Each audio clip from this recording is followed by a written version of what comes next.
নবী সাল্লাল্লাহু আলাইহি ওয়াসাল্লাম বলেছেন কিয়ামতের আগে শেষ জামানায় 30 জন ভণ্ড নবীর আগমন ঘটবে। কতজন? তার মধ্যে 4 জন হবে মহিলা। 4 জন কি হবে? মহিলা। 30 জন ভণ্ড নবীর আগমন ঘটবে কিয়ামতের আগে আগে। একজন তো আমাদের কন্টিনেন্টেও আছে, আছে না? নাম বলবো? নাম বলতে আমার ঘৃণা লাগে, এই জন্য নাম বলি না। মুহাম্মদ সাল্লাল্লাহু আলাইহি ওয়াসাল্লামের পরে কেউ যদি নবুয়ত দাবি করে এবং কেউ যদি তাদেরকে অনুসরণ করে এবং এই ধর্মে কাউকে দীক্ষিত করায়, কোনো সন্দেহ নাই এ ব্যক্তি সুস্পষ্ট কাফের। যদি মুসলিমদের হাতে পলিটিক্যাল পাওয়ার থাকতো, এদের বিরুদ্ধে যুদ্ধ ঘোষণা করতে হতো। কিন্তু আফসোস, এখন আমাদের হাতে সেসব ক্ষমতা নাই। যাদের হাতে আছে তারা এই বিষয়গুলো খুব একটা বোঝে না, কারণ ধর্ম আর রাজনীতি তারা আলাদা করে ফেলেছে। ধর্ম একদিকে, পলিটিক্স আরেক দিকে। আপনি পলিটিক্যাল লাইফে পলিটিক্স করবেন আর ধর্মীয় লাইফে আপনি ধার্মিক থাকবেন। এটা আমাদের এখন নতুন একটা তত্ত্ব। চলতে থাক, দেখা যাক কতদিন পর্যন্ত এগুলো চলতে পারে। আল্লাহ রাব্বুল আলামিন ওয়াদা করেছেন যে একজন নবী আসবেন, একজন নবী আসবেন অচিরেই। একজন নবী আসবেন 2 জন ফেরেশতার কাঁধে ভর দিয়ে। সিরিয়ার দামেস্কে সাদা মসজিদের মিনারের উপরে তার চুল দিয়ে টপ টপ করে পানি পড়তে থাকবে। তার গায়ে একটু হলুদ রঙের জামা থাকবে, চুলগুলো থাকবে ব্রাউন কালারের, সিল্কি চুল, ব্রাউন কালারের। তিনি হচ্ছেন নবী ঈসা আলাইহিস সালাম। মারিয়াম আলাইহিস সালামের, তারা তাকে ক্রুশবিদ্ধ করে নাই, বাল রাফাআহুল্লাহু ইলাইহি, বরং আল্লাহ তাকে তার কাছে তুলে নিয়েছেন। সুবহানাল্লাহ।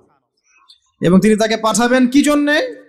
কারণ শেষ জামানায় ঈসা ইবনে মারিয়াম এই জেরুজালেম থেকে সারা বিশ্বকে শাসন করবেন, এই কারণে। এবং তার হাতে আল্লাহ রাব্বুল আলামিন মসিহুদ দাজ্জালকে হত্যা করাবেন। একজন নবী, এর হাতে বিশ্বের ইতিহাস শেষ হবে, অন্য কারো হাতে শেষ হবে না। এই বিশ্বের ইতিহাসটা শেষ হবে একজন নবীর হাতে। যতক্ষণ না তিনি আসছেন, যতক্ষণ না সারা ওয়ার্ল্ডে তিনি ইসলামী খেলাফা পুনরায় কায়েম করছেন, ততক্ষণ কিয়ামত হবে না ইনশাআল্লাহ। একদম টেনশন করেন না, কিয়ামত হবেই না যতক্ষণ উনি আসছেন না, ইনশাআল্লাহ আযজা ওয়া জাল। তাই এভাবেই যাবে। ঈসা ইবনে মারিয়ামের হাতে পুরো বিশ্বের ক্ষমতা থাকবে ইনশাআল্লাহ। তিনি সবচেয়ে বড় ক্যারেক্টার শেষ জামানার। আর তার অনেক আগেই ইমামুল মাহদী ইন্তেকাল করবেন, অনেক আগেই ইমামুল মাহদী ইন্তেকাল করবেন। ঈসা ইবনে মারিয়াম থাকবেন 40 বছর, তিনি ইসলামী শাসন কায়েম করবেন পুরো বিশ্বে। এটা হবে কত সালে, কত বছর পর, কত শতাব্দী পর আমরা কেউ জানি না। মাল মাসউলু আনহা বিআলাম মিনাস সাইল, অনেকটা এমন, আমরা জানি না এটা কবে হবে, এক্স্যাক্টলি কোন সালে। কিন্তু কিয়ামতের আলামতগুলো যেভাবে একটার পর একটা আসছে, একটার পর একটা আসছে, এতে মনে হচ্ছে দূরদর্শিতার সাথে যে সময় বেশি বাকি নাই। একদিন নবী করিম সাল্লাল্লাহু আলাইহি ওয়াসাল্লাম, যখন নবীর নাম আসবে দরুদ পড়বো, আমরা সবাই বলবো সাল্লাল্লাহু আলাইহি ওয়াসাল্লাম। নবী সাল্লাল্লাহু আলাইহি ওয়াসাল্লাম মসজিদের মধ্যে বসে আছেন। তার ইন্তেকালের অল্প কয়েকদিন আগের ঘটনা এটা, হতে পারে 50 দিন বা 60 দিন বা 80 দিন। নবী করিম সাল্লাল্লাহু আলাইহি ওয়াসাল্লাম মসজিদে বসে আছেন, সাহাবায়ে কেরাম রাদিয়াল্লাহু আনহুম তার চারপাশে আছেন। এমন সময় একজন ব্যক্তি মসজিদে প্রবেশ করলো, যেই ব্যক্তির গায়ে ছিল ধবধবে সাদা জামা, পরিষ্কার পরিচ্ছন্ন ধবধবে সাদা একটা জামা। দেখেন মসজিদে আসার আদব, আমরা মসজিদে যাই সবচেয়ে নোংরা জামাটা পরে যাই। দেখবেন একটা ছেঁড়া লুঙ্গি, ছেঁড়া গেঞ্জি, ছেঁড়া পাঞ্জাবি, মসজিদে চলে গেলাম। এই ব্যক্তি মসজিদে আসছেন, তার সবচেয়ে সেরা কাপড়টা পরে আসছেন, ধবধবে সাদা জামা পরে আসছেন। আর সাদা পোশাক পরা কিন্তু সুন্নত, এটা জানেন তো? সাদা পোশাক পরা সুন্নত। সাদা পোশাক পরে তিনি মসজিদে আসলেন, ধবধবে সাদা পোশাক, এবং তার চুলগুলো ছিল প্রচন্ড কালো, কুচকুচে কালো, সুন্দর পরিপাটি। তো পরিপাটি থাকা ইসলামের সুন্নত। তিনি এসে নবী সাল্লাল্লাহু আলাইহি ওয়াসাল্লামের কাছে এসে বসলেন। যেভাবে বসলেন তার ব্যাখ্যাটা হাদিসে এসেছে এভাবে, যে হাত্তা জালাসা মা'আন নবী সাল্লাল্লাহু আলাইহি ওয়াসাল্লাম ফাসনাদা রুকবাতাইহি ইলা রুকবাতাইহি ওয়া ওয়াদা'a কাফাইহি আলা ফাখিজাইহি।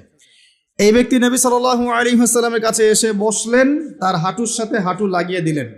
আমরা তাশাহুদে যেমন করে বসি, আত-তাহিয়াতু লিল্লাহি ওয়াস সালাওয়াতু ওয়াত তাইয়্যিবাত, এই সময় আমরা যেমন করে বসি, এই ব্যক্তি এভাবে বসলেন, নবীর কাছে এসে বসলেন, হাঁটুর সাথে হাঁটু লাগিয়ে বসলেন। বসে তার দুই হাত আল্লাহ রসুলের এই যে পা উরু এর উপরে রাখলেন।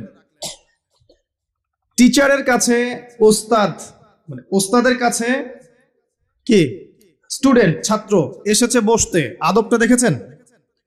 আমরা একটু আদবের সাথে বসবো ইনশাল্লাহ। আদবের সাথে বসেছেন, বসে নবী সাল্লাল্লাহু আলাইহি ওয়াসাল্লামকে জিজ্ঞাসা করছেন, ইয়া মুহাম্মদ, বলেন সাল্লাল্লাহু আলাইহি ওয়াসাল্লাম, হে মুহাম্মদ সাল্লাল্লাহু আলাইহি ওয়াসাল্লাম, আখবিরনি আনিল ইসলাম। হে মুহাম্মদ সাল্লাল্লাহু আলাইহি ওয়াসাল্লাম, আমাকে ইসলাম সম্পর্কে বলুন। নবী সাল্লাল্লাহু আলাইহি ওয়াসাল্লাম বললেন, আল ইসলাম, ইসলাম হচ্ছে আন তাশহাদা আল্লা ইলাহা ইল্লাল্লাহ ওয়া আন্না মুহাম্মাদান আবদুহু ওয়া রাসূলুহু। ইসলাম হচ্ছে প্রথমত তুমি সাক্ষ্য দিবে আল্লাহ ছাড়া কোনো ইলাহ নেই এবং মুহাম্মদ সাল্লাল্লাহু আলাইহি ওয়াসাল্লাম তার বান্দা এবং রাসূল। এটা প্রথম পিলার, the first pillar of Islam. তাওহীদ, একত্ববাদের সাক্ষ্য দেয়া, এবং রিসালাত, মুহাম্মদ সাল্লাল্লাহু আলাইহি ওয়াসাল্লামের নবুয়তের স্বীকৃতি দেয়া, এটা প্রথম। তারপরে ওয়ান তুকিমুস সালাহ, এবং তুমি সালাত কায়েম করবে, 5 ওয়াক্ত সালাত কায়েম করবে। ওয়া তুতিয়া যাকাত, এবং যাকাত প্রদান করবে, নিসাব পরিমাণ সম্পদ হয়ে গেলেই যাকাত প্রদান করবে। ওয়া তাসুমা রমাদান, এবং রমাদান মাসে সওম পালন করবে, রমজান মাসে সওম পালন করবে। এবং তোমার যদি সামর্থ্য হয় তাহলে বাইতুল্লাহ গিয়ে হজ করবে। এই হলো ইসলাম। ইসলামের পিলার কয়টা ভাই? 5টা। তাওহীদ এবং রিসালাত, অর্থাৎ কালিমা লা ইলাহা ইল্লাল্লাহ মুহাম্মাদুন রাসূলুল্লাহ। 2 নাম্বার সালাত, 5 ওয়াক্ত। সালাত নাই, ইসলাম থেকে নাম কাটা।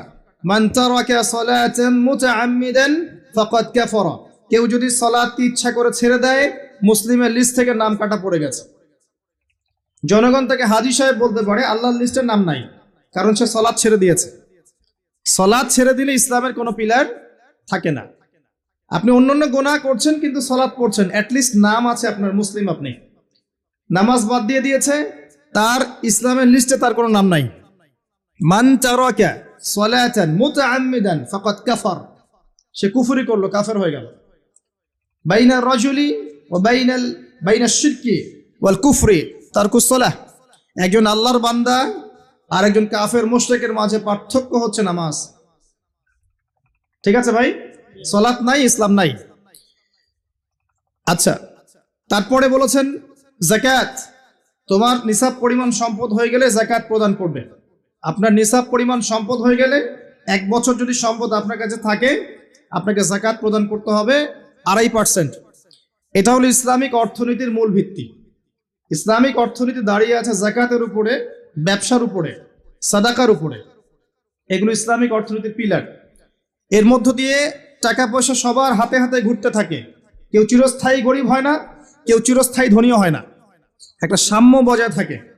আর কেউ ধনী হয়ে গেলেও তার সম্পদে গরিবের হক থাকে, যাকাত, তখন সেটা তাকে দিতে হয়। এভাবে ইসলামিক ইকোনমিক্স ঘুরতে থাকে। পক্ষান্তরে সুদের মধ্য দিয়ে এক শ্রেণীর মানুষ দিন দিন ধনী হতে থাকে, আর এক শ্রেণীর মানুষ দিন দিন গরিব হতে থাকে। এটা সুদের ফলাফল। এর ফলশ্রুতিতে বিশ্বের একটা অংশ দিন দিন ধনী হয়েছে, আর বাকি অংশগুলো গরিব হয়েছে। এবং এটা আমি অনেকদিন বলেছি, মায়ের সাথে জেনার মতো অপরাধ, আল্লাহ এবং তার রাসূলের সাথে যুদ্ধের মতো অপরাধ। 36টা জেনা করলে যে পাপ হয়, 1 দিরহাম সুদ খেলে সেই পাপ হয়। যে ব্যক্তি সুদ খায়, যে দেয়, যে লিখে রাখে, যে সাক্ষী থাকে, সবাইকে নবীজি বলেছেন সমান অপরাধী।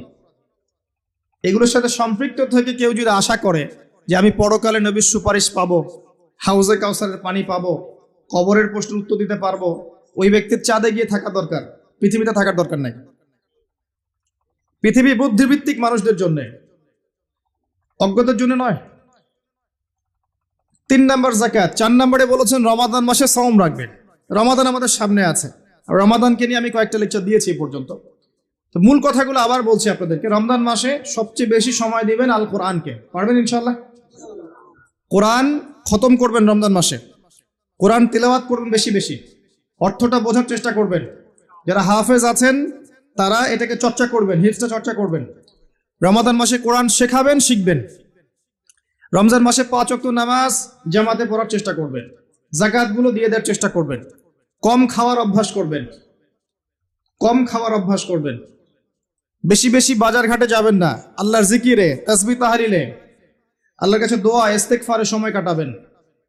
দান সদকা বাড়িয়ে দিবেন, রমজান মাসে দান সদকা বাড়িয়ে দিবেন, বেশি বেশি মানুষকে ইফতার করাবেন, তারাবির সালাত জামাতে পড়বেন, সম্ভব হলে শেষ দশকে ইতিকাফ করবেন, কারণ ওই দশকে কি আছে? লাইলাতুল কদর। শেষের দশকের বিজোর রাতে লাইলাতুল কদর আছে। 21, 23, 25, 27, 29 এর মধ্যে একটা রাত হচ্ছে লাইলাতুল কদর। আপনি এক রাত জাগবেন, হাজার হাজার মাস ইবাদত করেন নাকি পেয়ে যাবেন ইনশাআল্লাহ। এই সুযোগ পাওয়া যাবে সব সময়? আল্লাহ পাক কবুল করুন, আমিন। রমজানে কাজগুলো বেশি বেশি করবেন। এরপরে বলা হয়েছে যদি সামর্থ্য থাকে তুমি হজ করবে। হজ সবার উপরে ফরজ নয়, যাদের সামর্থ্য আছে তার উপরে হজ করা ফরজ। আমাকে বলা হয়নি যে টাকা পয়সা ধার করে হজ করতে, বলা হয়েছে? বলা হয়নি। হজের সামর্থ্য হলে আপনি হজ করবেন। আর হজ করবেন আল্লাহর তাওহীদ শেখার জন্য, আলহাজ টাইটেল পাওয়ার জন্য নয়। একটা আলহাজ টাইটেল পেয়ে যাব আর মানুষের ঘরে ঘরে গিয়ে বলবো আমি হাজী সাহেব, আমাকে মনোনীত করেন, এই জন্য হজ করবেন না। হজ করবেন আল্লাহর সন্তুষ্টির জন্য, ইব্রাহিম আলাইহিস সালামের সুন্নাহ তরিকা শেখার জন্য। ওই যে কাবা ঘর কার সুন্নতের সাথে জড়িত? ইব্রাহিম আলাইহিস সালাম। ওই যে কুরবানি করছি আমরা কার সুন্নতের সাথে জড়িত? ইব্রাহিম এবং ইসমাইল আলাইহিস সালাম। সাফা মারওয়া সাই করছেন কার সুন্নত? তার স্ত্রী ইসমাইল এবং হাজারা আলাইহিস সালাম। সবকিছু দেখবেন তাদের সাথে সম্পৃক্ত। শয়তানকে পাথর মারা কার সুন্নাহ? ওই যে ইব্রাহিম আলাইহিস সালাম। ইব্রাহিমী তাওহীদের একত্ববাদের চেতনা শিখতে হয় হজে গিয়ে। এটা আইওয়াশ করার নাম নয়, আলহাজ টাইটেল নেওয়ার জন্য নয়। আল্লাহ পাক বোঝার তৌফিক দান করুন। মানুষের আমলের মধ্যে যদি রিয়া থাকে, রিয়া, এই আমলগুলোকে আল্লাহ পাক ধুলো বানিয়ে উড়িয়ে দিবেন। আর রিয়া কি জিনিস?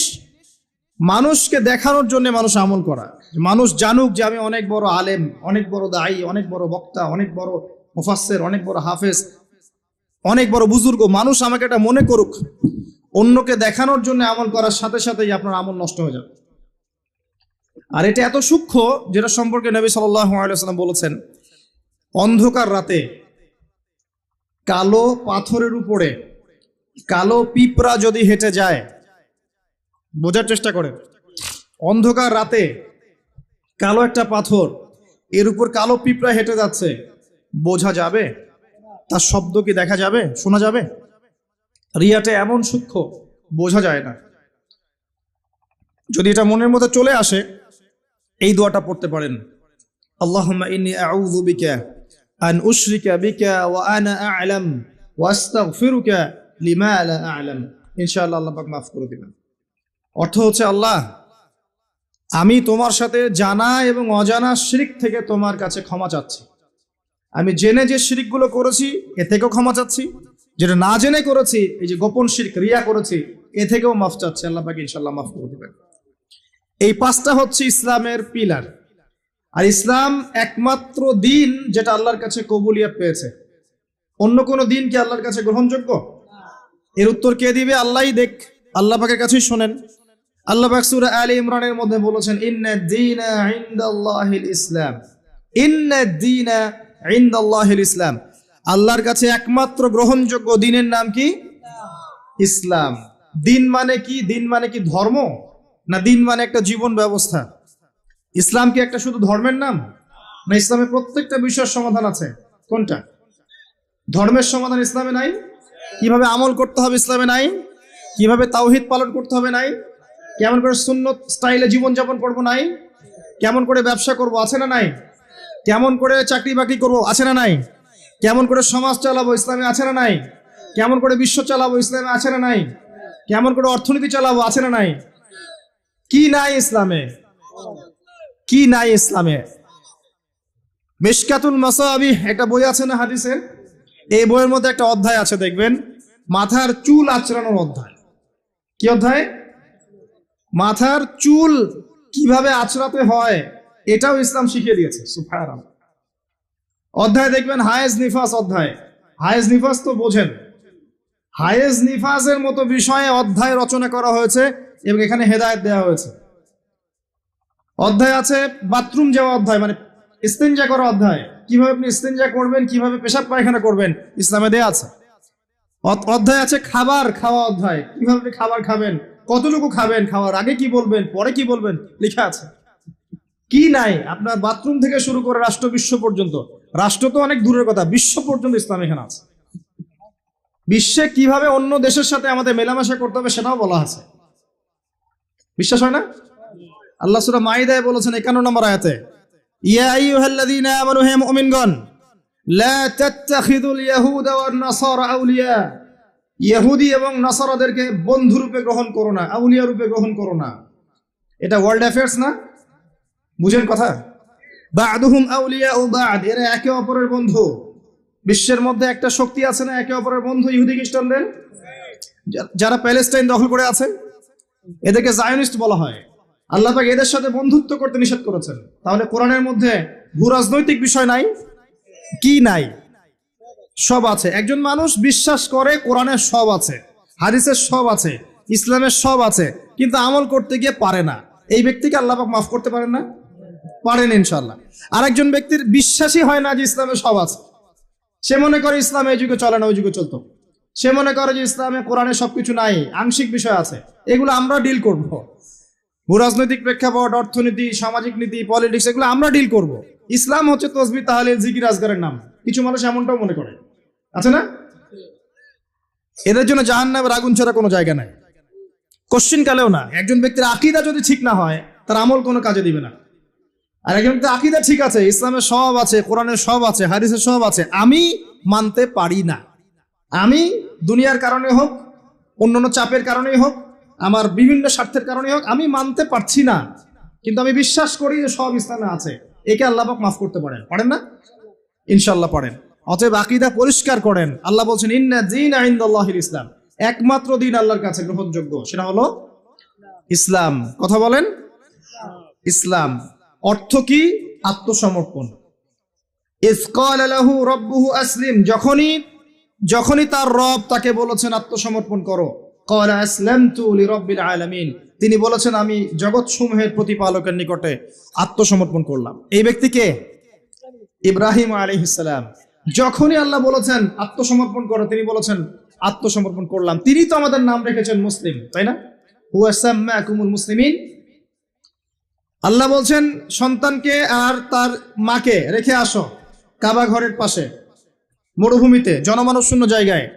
তিনি বলছেন না যে আল্লাহ এর পিছনে যুক্তি কি, ওকে রেখে আসবো, এর পিছনে দর্শন কি, এর পিছনে বৈজ্ঞানিক ব্যাখ্যা কি? জিজ্ঞাসা করেছেন?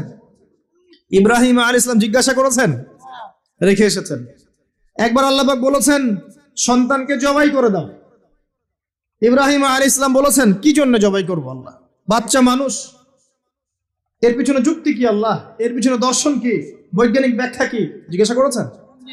যখন আল্লাহ যে আদেশ করেছেন আসলামতু লিরাব্বিল আলামিন, আমি আত্মসমর্পণ করলাম, সারেন্ডার, এর নাম ইসলাম। প্রত্যেকটা বিষয়ের পিছনে যুক্তি থাকবে, দর্শন থাকবে, বিজ্ঞান থাকবে, কিন্তু এগুলোর সীমাবদ্ধতা আছে, আল্লাহর জ্ঞানের কোনো সীমাবদ্ধতা নাই। কথা কি বুঝতে পারছেন? একটু কথা ধরতে হবে। ইসলাম আত্মসমর্পণের নাম, আত্মসমর্পণের মধ্য দিয়ে শান্তি অর্জন করা। একজন ব্যক্তি যদি আত্মসমর্পণ না করে শান্তি পাবে? শান্তি পাবে না, ওর ভিতরটা অস্থির হয়ে থাকবে। যখন সে আল্লাহর প্রতি পূর্ণ বিশ্বাসী হবে যে আল্লাহ পাকের প্রতিটা বিধানই আমার কল্যাণের জন্য, তখন দেখবেন মনের শান্তি চলে এসেছে। আর যদি অশান্ত থাকে, না এটা ঠিক হতেও পারে, নাও হতে পারে, সংশয়বাদী হয়, বুদ্ধিবাদী হয়, বা অভিজ্ঞতাবাদী হয়, বা সমন্বয়ী মতবাদে বিশ্বাস করে, বা অন্যান্য দার্শনিক মতবাদগুলোতে বিশ্বাস করে, ভোগবাদী হয়, বস্তুবাদী হয়, দেখবেন সে মনে শান্তি পাবে না। তো ইসলাম মানে কি ভাই? আত্মসমর্পণের মাধ্যমে শান্তি অর্জন করা। আল্লাহ পাক যদি আপনাকে বলেন 5 ওয়াক্ত সালাত পড়তে হবে, আপনি কি জিজ্ঞাসা করবেন কেন পড়বো, যুক্তি কি, বিজ্ঞান কি এর পিছনে জিজ্ঞাসা করবেন? যুক্তি, বিজ্ঞান, দর্শন সব সমস্যার সমাধান দিতে পারে? পারে? আমরা তো মনে করি পারে। যুক্তি, বিজ্ঞান, দর্শন সমস্ত সমস্যার সমাধান দিতে পারে? এত সহজ? আমরা যে বেঁচে আছি, আমাদের দেহের মধ্যে একটা রূহ আছে, আছে আত্মা আছে। আত্মার সংজ্ঞা দিতে পেরেছে বিজ্ঞান, দর্শন, যুক্তি? দিতে পেরেছে? আত্মা কাকে বলে, কত প্রকার, কি কি, কঠিন না তরল না বায়বীয়, বলতে পেরেছে? সুবহানাল্লাহ। অথচ আত্মা বলে কি কিছু নাই? এই যে গাছের প্রাণ আছে, এই প্রাণ একটা রুহ না, আত্মা না? একটা পিঁপড়ার মধ্যে আত্মা আছে না? একটা পশু পাখির মধ্যে আত্মা আছে না? কিছু একটা তো আছে যার জন্য জীবিত আছে। যখন ডেড তখন কিছু একটা নাই যেটা তার মধ্যে ছিল। কি ছিল না? আত্মা, রুহ, সোল, এটা সংজ্ঞা দিতে পারবে? পারবে না। ফিলোসফিতে আমরা যতগুলো তত্ত্ব পড়েছি, কেউই আজ পর্যন্ত আত্মার সঠিক ডেফিনেশন দিতে পারে নাই। যাই হোক, ওইদিকে আমি যাচ্ছি না। মূল বিষয়টা হচ্ছে, ইসলামের প্রত্যেকটা বিষয়কে আপনি যুক্তি, বিজ্ঞান, দর্শন দিয়ে প্রমাণ করতে পারবেনই জরুরি না, কারণ এগুলোর সীমাবদ্ধতা আছে। আল্লাহর ওহির কোনো সীমাবদ্ধতা নাই। এগুলোর জ্ঞান সসীম, আল্লাহর জ্ঞান অসীম। কথা কি বুঝতে পারছেন? আল্লাহর জ্ঞানে সবকিছু ধরে, আমাদের বুদ্ধিতে সবকিছু কখনোই ধরবে না। ধরতে পারলে তো আমরাই রব হয়ে যেতাম। নাউজুবিল্লাহ। ইসলাম ছাড়া অন্য দিন চলবে কিনা প্রশ্ন, উত্তর আল্লাহ দিচ্ছেন সূরা আল ইমরানের মধ্যেই। ওয়ামান ইয়াবতাগি গায়রাল ইসলামি দীনান ফালাই ইউকবাল মিনহু, কেউ যদি ইসলাম ছাড়া অন্য কোন জীবন ব্যবস্থা তালাশ করে, ফালাই ইউকবাল মিনহু, আরবি যারা জানে টুকটাক ব্যাকরণ তারাও জানে, লাই ইউকবালা, কোশ্চিন কালেও কবুল করা হবে না। কখনো হবে এমন না, ফালাই ইউকবালা, কোশ্চিন কালেও কবুল করা হবে না, ফুল স্টপ। কেউ যদি ইসলাম ছাড়া অন্য কোনো জীবন ব্যবস্থা তালাশ করে, ইসলাম ছাড়া অন্য কোনো তন্ত্র, মন্ত্র, দর্শন ইত্যাদি তালাশ করে, এগুলোর মধ্যে সবকিছুর সমাধান খোঁজে, এগুলোর আনুগত্য করে, আল্লাহ বলছেন কোশ্চিন কালেও ওর কাছ থেকে কোনো আমল কবুল করা হবে না। ওয়া হুয়া ফিল আখিরাতি মিনাল খাসিরিন, এবং পরকালে সে ব্যক্তি খাসিরিন, ক্ষতিগ্রস্তদের অন্তর্ভুক্ত হবে ইনশাআল্লাহ তাআলা। বেস কি ইসলামের? ভিত্তি কি? কোরআন এবং হাদিস। যদি কেউ বলে আমি কোরআন মানি, হাদিস মানি না, সুস্পষ্ট কাফের। কেউ যদি বলে আমি কোরআন মানি, নবীর হাদিস মানি না, সুস্পষ্ট কাফের, কোনো সন্দেহ নাই। সন্দেহ আছে? কোরআন এবং হাদিস এই দুটো পিলারের উপরে দাঁড়িয়ে আছে ইসলাম। ইজমা কিয়াস আছে, কিন্তু মূল থিম হচ্ছে কোরআন এবং হাদিস, এর উপর দাঁড়িয়ে আছে ইসলাম। এটাই একমাত্র দিন আল্লাহর কাছে যেখানে সমস্ত বিষয়ের সমাধান আছে। এর বাইরে অন্য কোনো দিন কেউ যদি খোঁজে, কোশ্চিন কালেও কবুল করা হবে না। এবং আরো একটা শর্ত আছে, কোরআন এবং হাদিস যেভাবে নবীজি বুঝেছেন, তার সাহাবীরা বুঝেছে, ওইভাবেই বুঝতে হবে, নতুন কোনো বুঝ চলবে না। কথা কি বুঝতে পারে নাই? কোরআন এবং হাদিসের কিছু ব্যাখ্যা আছে না, এই ব্যাখ্যাগুলো নিজে মন গড়া করব না নবীর ব্যাখ্যা নিব? একটা আয়াত আছে কোরআনের মধ্যে, তোমরা সেহরি করো, পানাহার করো, যতক্ষণ না সাদা সুতা কালো সুতা থেকে আলাদা করা যায়। এখন কি আপনি রাতের বেলা সুতা নিয়ে বসে থাকবেন আর খাওয়া দাওয়া করবেন? কি করবেন? সাদা সুতা কালো সুতা পার্থক্য না করা পর্যন্ত কি খাওয়া দাওয়া করবেন? কি বুঝিয়েছেন আল্লাহ পাক এখানে? এই ব্যাখ্যাটা কে দিবে? আমি দিব না নবী দিবেন? একজন সাহাবী সুতা নিয়ে বসে আছেন, খাওয়া দাওয়া করছেন, এদিকে সুবহে সাদিক পার হয়ে গেছে। নবীজি পরে ডেকে বুঝালেন আসলে এর ব্যাখ্যা এটা নয়। এখানে আল্লাহ পাক রাতের অন্ধকার আর সুবহে সাদিক বুঝিয়েছেন, সাদা সুতা কালো সুতা। কে ব্যাখ্যা করলেন? নিজে স্বয়ং নবী সাল্লাল্লাহু আলাইহি ওয়াসাল্লাম। আরবি জানার পরেও, আরবি জাতীয়তাবাদে থাকার পরেও, আরবি ভাষা বোঝার পরেও সাহাবী ব্যাখ্যা করতে পারলেন না। আর এত সহজ আপনি অনুবাদ পড়ে ইসলামের ব্যাখ্যা করে ফেললেন। অনুবাদ পড়েই, তাফসির পড়ে কোরআন হাদিস নতুন নতুন মন গড়া ব্যাখ্যা করা শুরু করলেন। কোরআন এবং হাদিসের ওই ব্যাখ্যাই নিতে হবে যে ব্যাখ্যা সাহাবী করেছেন অথবা নবী সাল্লাল্লাহু আলাইহি ওয়াসাল্লাম করেছেন, প্রমাণিত। তাদের থেকে আসতে হবে। নিজের মন গড়া কোনো ব্যাখ্যা চলবে না, তবে ইস্তেহাদ চলবে। কি চলবে? ইস্তেহাদ মানে একটা মাসআলা দেয়া আছে, এই মাসআলার আলোকে আপনি অন্য মাসআলা বের করতে পারবেন। যেমন আল্লাহ পাক বলেছেন মাদক খেও না, মাদক খেও না, এটা হারাম, ছেড়ে দাও। আচ্ছা, এখন এখানে তো কোরআনে তো সিগারেট শব্দ নাই, এখানে তো ইয়াবা শব্দ নাই, এখানে তো এই যে ফেন্সিডিল শব্দ নাই, গাঁজা শব্দ নাই, আফিম নাই, যেগুলো আপনাদের এখানে চাষ হয়, তাই না? তামাক নাই, এগুলো নাই। তো কোরআনে যেহেতু নাই, তাহলে খাওয়া যাবে। ব্যাপারটা কেমন? কোরআনে মূলনীতি দেওয়া আছে না? এখন যে কোনো বস্তুই যাই মাদকতা সৃষ্টি করবে সেটাই হারাম, সিম্পল। এই যে ইস্তেহাদ করলেন আপনি, এটার অপশন আছে, এর দরজা খোলা আছে, কিন্তু নতুন মন করা ব্যাখ্যা চলবে না। অন্যান্য সমস্ত ধর্মের ভালো ভালো জিনিসগুলোকে নিয়ে নতুন একটা ধর্ম চালু করলেন আর সবাইকে ওইদিকে ডাকছেন। এইসব তন্ত্রমন্ত্র ইসলাম বিশ্বাস করে না। চূড়ান্ত সঠিক রিলিজিয়ন ইসলাম, এখানে সমস্ত কিছু সমাধান আছে, এখানেই সবকিছু আছে, এর বাইরে কিচ্ছু নাই। হ্যাঁ, ইসলামের কল্যাণের সাথে যদি কোনো কিছু মিলে যায়, ওই বিষয়টা নিতে আমাদের কোনো আপত্তি নেই। কিন্তু কোরআন সুন্নাহর মূলনীতির সাথে কোনো কিছু যদি না মেলে সেটা মানতে মুসলিমরা কোশ্চিনকালেও বাধ্য নয়। এবং তালগোল পাকিয়ে সমস্ত ধর্মের কিছু নিয়ে একটা নতুন ধর্ম তৈরি করার অধিকার আল্লাহ কাউকে দেন নাই। এটা একটা প্রবৃত্তির দাসত্ব, নতুন ধর্ম। এটা একটা মানব সৃষ্ট ধর্ম। যে ব্যক্তি এগুলোতে বিশ্বাস করবে সে ইসলাম থেকে খারিজ হয়ে যাবে ইনশাআল্লাহ তাআলা। ওয়া হুয়া ফিল আখিরাতি মিনাল খাসিরিন। খুব সতর্ক থাকবেন। কোরআন সুন্নাহে যা আছে চূড়ান্ত, এর বাইরে কিচ্ছু নাই হকের, এর বাইরে আসলে কিছু নাই, এটাই চূড়ান্ত। যদি কোনো কিছু মিলে যায় কোরআন সুন্নাহর সাথে মানতে আপত্তি নাই, যদি না মেলে মুসলিম না মানাই তোমার জন্য ওয়াজিব, না মানাই তোমার জন্য ফরজ। আল্লাহ পাক বোঝার তৌফিক দান করুন, আমিন। আর একটা বিষয় হচ্ছে, এই ইসলাম কি নতুন কোন ধর্ম কিনা? উত্তর জি না। সৃষ্টির শুরু থেকে শেষ পর্যন্ত ইসলামই আছে, এর বাইরে কিছু নাই।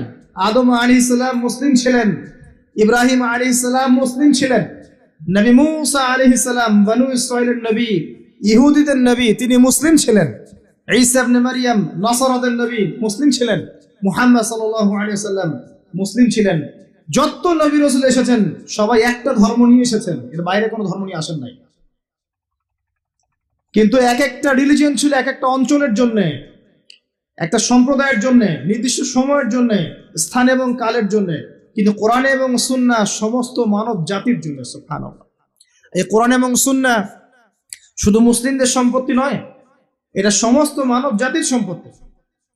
তো এটা যদি কেউ মনে করে যে ইসলাম নতুন ধর্ম, মুহাম্মদ সাল্লাল্লাহু আলাইহি ওয়াসাল্লাম নিজে এটা প্রবর্তন করেছেন, এটা ডাহা মিথ্যাবাদী।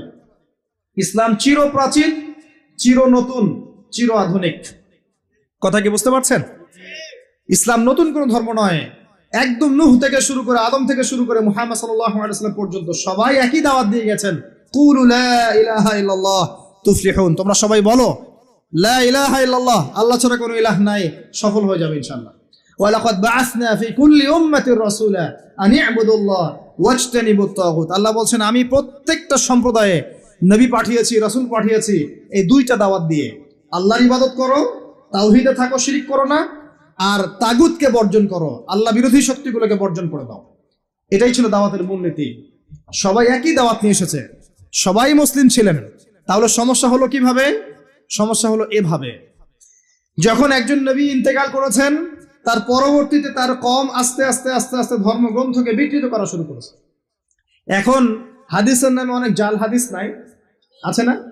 অনেক জাল হাদিস, তারপরে অনেক উল্টাপাল্টা হাদিস মানুষ বলে বেড়াচ্ছে না, যেগুলো কোনোদিন শোনেন নাই জীবনে, আছে না? তো আল্লাহ পাক কোরআন সংরক্ষণ করেছেন, কোরআনের মধ্যে কেউ একটা চুল পরিমাণ ঢুকাতে পারবে না, বের করতে পারবে না। হাদিসের নামে অনেকেই জালিয়াতি করেছে, করে নাই? এখন এখানে যদি সমস্যা হয় তাহলে আগের ধর্মগ্রন্থগুলোর কথা চিন্তা করেন, চিন্তা করে দেখেন। মানুষ এভাবে নিজেদের স্বার্থে, কখনো ধর্মের স্বার্থে, কখনো দলের স্বার্থে, কখনো রাজনৈতিক স্বার্থে, কখনো ইহুদি খ্রিস্টানদের প্ররোচনায় বিভিন্ন রকম তন্ত্রমন্ত্র শুরু করেছে এবং শরীয়তকে বিকৃত করার চেষ্টা করেছে। এটা শুরু থেকেই ছিল, এভাবেই আস্তে আস্তে ধর্মগুলো বিকৃত হয়েছে। যখনই একটা ধর্ম বিকৃত হয়েছে, আসমানি কিতাবকে বিকৃত করা হয়েছে, আল্লাহ পাক নতুন নবী পাঠিয়েছেন, নতুন আসমানি কিতাব পাঠিয়েছেন। কিন্তু কিয়ামত পর্যন্ত কোরআন এবং হাদিসের বাইরে নতুন কোনো কিতাব আসবে? আর কোন নবী আসবেন? এবার আসেন যে টপিকটা দিয়েছেন ওখান থেকে কথা বলি। নবী সাল্লাল্লাহু আলাইহি ওয়াসাল্লাম বলেছেন কিয়ামতের আগে শেষ জামানায় 30 জন ভণ্ড নবীর আগমন ঘটবে। কতজন? তার মধ্যে 4 জন হবে মহিলা। 4 জন কি হবে? মহিলা। 30 জন ভণ্ড নবীর আগমন ঘটবে কিয়ামতের আগে আগে। একজন তো আমাদের কন্টিনেন্টেও আছে, আছে না? নাম বলবো? নাম বলতে আমার ঘৃণা লাগে, এই জন্য নাম বলি না। মুহাম্মদ সাল্লাল্লাহু আলাইহি ওয়াসাল্লামের পরে কেউ যদি নবুয়ত দাবি করে এবং কেউ যদি তাদেরকে অনুসরণ করে এবং এই ধর্মে কাউকে দীক্ষিত করায়, কোনো সন্দেহ নাই এ ব্যক্তি সুস্পষ্ট কাফের। যদি মুসলিমদের হাতে পলিটিক্যাল পাওয়ার থাকতো এদের বিরুদ্ধে যুদ্ধ ঘোষণা করতে হতো, কিন্তু আফসোস এখন আমাদের হাতে সেসব ক্ষমতা নাই। যাদের হাতে আছে তারা এই বিষয়গুলো খুব একটা বোঝে না, কারণ ধর্ম আর রাজনীতি তারা আলাদা করে ফেলেছে। ধর্ম একদিকে, পলিটিক্স আরেক দিকে। আপনি পলিটিক্যাল লাইফে পলিটিক্স করবেন আর ধর্মীয় লাইফে আপনি ধার্মিক থাকবেন। এটা আমাদের এখন নতুন একটা তত্ত্ব, চলতে থাক, দেখা যাক কতদিন পর্যন্ত এগুলো চলতে পারে। আল্লাহ রাব্বুল আলামিন ওয়াদা করেছেন যে একজন নবী আসবেন, একজন নবী আসবেন, অচিরেই একজন নবী আসবেন, দুইজন ফেরেশতার কাঁধে ভর দিয়ে সিরিয়ার দামেস্কে সাদা মসজিদের মিনারের উপরে তার চুল দিয়ে টপ টপ করে পানি পড়তে থাকবে, তার গায়ে একটু হলুদ রঙের জামা থাকবে, চুলগুলো থাকবে ব্রাউন কালারের, সিল্কি চুল, ব্রাউন কালারের। তিনি হচ্ছেন নবী ঈসা আলাইহিস সালাম। মারিয়াম আলাইহিস সালামের তারা তাকে ক্রুশবিদ্ধ করে নাই, বাল রাফাআহুল্লাহু ইলাইহি, বরং আল্লাহ তাকে তার কাছে তুলে নিয়েছেন, সুবহানাল্লাহ। এবং তিনি তাকে পাঠাবেন কি জন্যে? কারণ শেষ জামানায় ঈসা ইবনে মারিয়াম এই জেরুজালেম থেকে সারা বিশ্বকে শাসন করবেন এই কারণে। এবং তার হাতে আল্লাহ রাব্বুল আলামিন মসিহুদ দাজ্জালকে হত্যা করাবেন। একজন নবী এর হাতে বিশ্বের ইতিহাস শেষ হবে, অন্য কারো হাতে শেষ হবে না। এই বিশ্বের ইতিহাসটা শেষ হবে একজন নবীর হাতে। যতক্ষণ না তিনি আসছেন, যতক্ষণ না সারা ওয়ার্ল্ডে তিনি ইসলামী খেলাফা পুনরায় কায়েম করছেন, ততক্ষণ কিয়ামত হবে না ইনশাআল্লাহ। একদম টেনশন করেন না, কিয়ামত হবেই না যতক্ষণ উনি আসছেন না, ইনশাআল্লাহ আযজা ওয়া জাল্লা। তাই এভাবেই যাবে, ঈসা ইবনে মারিয়ামের হাতে পুরো বিশ্বের ক্ষমতা থাকবে ইনশাআল্লাহ। তিনি সবচেয়ে বড় ক্যারেক্টার শেষ জামানার। আর তার অনেক আগেই ইমামুল মাহদী ইন্তেকাল করবেন, অনেক আগেই ইমামুল মাহদী ইন্তেকাল করবেন। ঈসা ইবনে মারিয়াম থাকবেন 40 বছর, তিনি ইসলামী শাসন কায়েম করবেন পুরো বিশ্বে।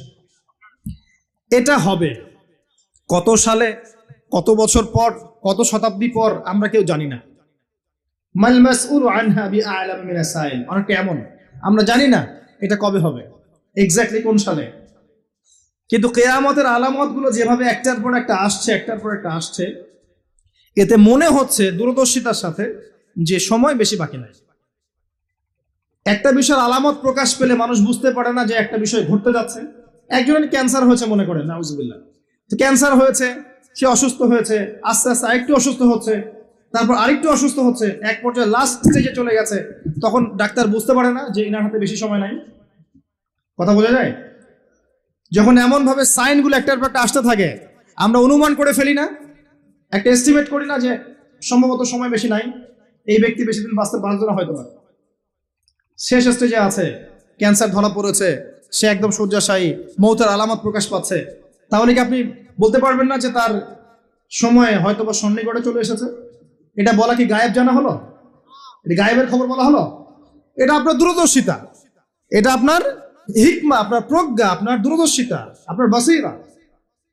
তো এই বাসীরা চর্চা করা কি নাজায়েজ? আমরা হাদিসটা শেষ করি, তারপর দেখবেন নবী সাল্লাল্লাহু আলাইহি ওয়াসাল্লাম কি করেছেন। আমি বলতে চাচ্ছি, বিশ্ব এখন যে অবস্থায় আছে, আস্তে আস্তে আলামতগুলো আরো বাড়বে এবং শেষটা হবে একজন নবীর হাতে, যিনি পৃথিবীকে শাসন করবেন, একজন বাদশা হিসেবে শাসন করবেন। একজন নবী হবেন এই বিশ্বের শেষ রাজনীতিবিদ। আপনি কি বলছেন? রাজনীতি এক জিনিস আর ধর্ম এক জিনিস। একজন নবী হবে এই বিশ্বের শেষ পলিটিশিয়ান, দেখে নিয়েন। তার নাম কি? নবী ঈসা ইবনে মারিয়াম। ও ওয়ার্ল্ড ব্যাংক কিছুই করতে পারবে না তাকে, ইউনাইটেড নেশনস তার কোনো ক্ষতি করতে পারবে না, ওই ন্যাটো তার কোনো ক্ষতি করতে পারবে না, ওই ইসরায়েল তার কোনো ক্ষতি করতে পারবে না, পশ্চিমা সবাই একত্রিত হয়ে ওর কোনো ক্ষতি করতে পারবে না ইনশাআল্লাহ তাআলা। আল্লাহ পাক তাকে মদদ করবে, সাহায্য করবে। কে আছে তাকে ঠেকাবে? কে আছে তাকে ঠেকাবে? কেউ নাই। তো এটা হবে ইনশাআল্লাহ। ওই সময় কারা বেঁচে থাকবে আল্লাহু আলাম। আমার মনে হয় না আমরা সেই সময় বেঁচে থাকবো, আমার মনে হয় না যে আমরা ওই সময় বেঁচে থাকবো, ইল্লা মাশাআল্লাহ। এটার জন্য অনেক সময় পড়ে আছে। আমরা অন্যদিকে আসেন। এখানে একটা বিষয় আপনাকে ক্লিয়ার করা হলো যে কোরআন এবং হাদিস ইসলামের মূল মানদণ্ড। এটার উপর 5টা পিলার দাঁড়িয়ে আছে: সালাত, তার আগে তাওহীদ এবং সুন্নাহ, যাকাত, রমাদানের সাওম এবং হজ। এটাকে নিয়ে একটা ইসলাম দিন, কমপ্লিট কোড অফ লাইফ, জীবনের সব ক্ষেত্রে সমাধান আছে। এর বাইরে অন্য কোনো দিন তালাশ করলে জাহান্নামে যাবে। অন্য সব ধর্ম নিয়ে একটা নতুন ধর্ম বানালে জাহান্নামে যাবে। ইসলাম যেভাবে আছে এভাবেই বুঝতে হবে, নবীর বুঝ অনুযায়ী, সাহাবে কেরামের বুঝ অনুযায়ী। এর বাইরে কোনো নতুন বুঝ চালু করলেও বাতিল হবে, গণ্য হবে না। মানে আমিলা আমালান লাইসা আলাইহি আমরুনা ফাহুয়া রাদ। কেউ যদি ইসলামের নামে নতুন কোনো তন্ত্রমন্ত্র চালু করে যার পক্ষে আমাদের কোনো দলিল নাই, সেটা প্রত্যাখ্যাত, নবী সাল্লাল্লাহু আলাইহি ওয়াসাল্লাম বলেছেন। এবার আসেন দ্বিতীয় প্রশ্ন। এই ব্যক্তি প্রশ্ন করছেন, কোন ব্যক্তি? ওই যে সাদা পোশাক, কালো চুল, হাঁটুর সাথে হাঁটু লাগিয়ে বসে আছেন, যাকে আরবের কেউ দেখে নাই, নতুন মুখ মনে হচ্ছে। এবার তিনি প্রশ্ন করছেন, ইয়া মুহাম্মদ বলেন সাল্লাল্লাহু আলাইহি ওয়াসাল্লাম, আখবিরনি আনিল ঈমান, আমাকে ঈমান সম্পর্কে বলুন। নবীজি বলছেন, আল ঈমান, ঈমান হচ্ছে আন তুমিনা বিল্লাহ, তুমি আল্লাহর প্রতি বিশ্বাস করবে, এক, ওয়া মালাইকাতিহি, ফেরেশতা মণ্ডলীর প্রতি বিশ্বাস করবে, দুই, ওয়া কুতুবিহি, আসমানি কিতাব সমূহের প্রতি বিশ্বাস করবে, তিন, ওয়া রুসুলিহি, সমস্ত নবী রাসূলের প্রতি বিশ্বাস করবে, এটা চার, পাঁচ, ওয়াল ইয়াউমিল আখির, পরকালের প্রতি বিশ্বাস করবে, ছয়, ওয়াল কদরি খায়রি ওয়া শাররি, তাকদীরের ভালো মন্দের প্রতি বিশ্বাস করবে। ঈমানের পিলার কয়টা ভাই? কয়টা? সুবহানাল্লাহ, পাঁচটা হলো। আমার সাথে বলেন, এক নাম্বার কি? আল্লাহর প্রতি, আল্লাহর প্রতি। দুই নাম্বার বলেন, মালায়েকার প্রতি বিশ্বাস। তিন নাম্বার ভুলে গেছেন? আসমানি কিতাব সমূহের প্রতি বিশ্বাস। চার নাম্বার রাসূলগণের প্রতি ঈমান। পাঁচ নাম্বার ওয়াল ইয়াউমিল আখির, মানে কি? পরকালের প্রতি ঈমান। ছয় নাম্বার ভাগ্য, তাকদীরের ভালো মন্দের প্রতি ঈমান। মনে থাকবে? ঈমানের পিলার ছয়টা। কয়টা? ছয়টা। ইসলামের পিলার কয়টা ছিল? পাঁচটা। এই ছয়টা পিলারকে আবার তিনটা কাজ করতে হবে। কয়টা কাজ? এক নাম্বার তাসদীক বিল জিনান, আপনাকে অন্তর থেকে বিশ্বাস করতে হবে, এগুলোকে অন্তর দিয়ে বিশ্বাস করতে হবে। আব্দুল্লাহ বিন উবাই মুনাফিকের মতো মুখ দিয়ে স্বীকৃতি শুধু নয়, অন্তর দিয়ে বিশ্বাস করতে হবে। তারপরে ইকরার বিল লিসান, আপনাকে মৌখিক স্বীকৃতি প্রদান করতে হবে। দুই, তিন নাম্বার হচ্ছে ওয়াল আমালু বিল আরকান, আপনাকে কাজে বাস্তবায়ন করতে হবে। তাহলে ঈমানের ছয় পিলারকে কি করব? তিন কাজ করব। কয় কাজ? তিন কাজ। এক নাম্বার অন্তরে বিশ্বাস, দুই নাম্বার বলেন মুখে স্বীকৃতি, তিন নাম্বার কাজে বাস্তবায়ন। কেউ যদি বলে আমি মনে বিশ্বাস করি, আমার নামাজ না পড়লেও চলে, চলবে? কেউ যদি বলে আমি মনে অনেক বিশ্বাস করি, যাকাত না দিলেও চলে, আমার চলবে?